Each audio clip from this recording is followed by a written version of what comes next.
miracle moment relates back to 1980 in the winter months. This is beforehand though, after a few years with my daughter Kelly and I going through all the sad and hurtful episodes of separation and divorce, in the mid-70s, things started to turn around, and by 80, everything was just hunky-dory, as they say. She was a member of the Peace of Mind Singers. We were both involved in the church. She got a job at the Godfather Pizza, which used to be here.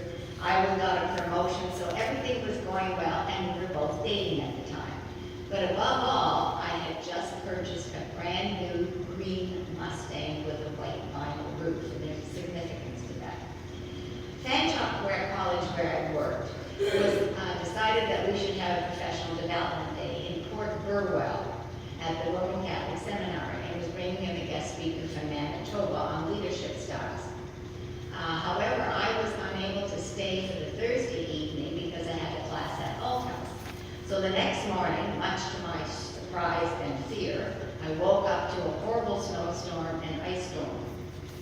So I called the Department of Highways. They said, oh, well, the road should be okay on the 401, and Port Burwell should be sanded, etc. Now, I don't know if any of you know that road, but when you start to come off Aylmer and start going down the Port Burwell Road, it's flat, and then it goes down in a gully with a nice ravine at the left side, and it goes up again.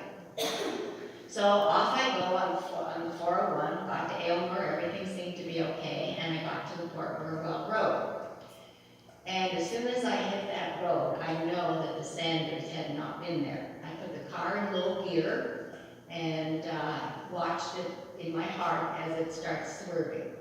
And I tried to took my foot off the gas, and I knew I was going to go downhill. What happened was I hit the ice, I swerved into a pile of snow on the right-hand side. Car swerved, went across the road, hit another pile, went across the road, hit the one, and then I was going towards a ravine. And all I remember was screaming out and saying, oh God, please don't let me die. I was terrified, just terrified. That ravine was coming closer and closer. I sort of shut my eyes and thought, okay, this is the end. And I was praying and doing all the stuff I'm supposed to be doing, and all of a sudden, the back end of the car veered. My headlights were going towards the guardrail. My back end of the car moved like this, and I slid onto the driver's side of the car and hit the guardrail.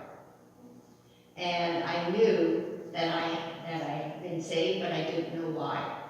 So I closed my eyes and I thought, okay, and pretty soon one gentleman who lived on the right-hand side of the road came down with a skidoo, and the other one came from the other farm, and they came down and they banged on the thing. I hit my head on the windshield, so I was sort of in another little world for a while.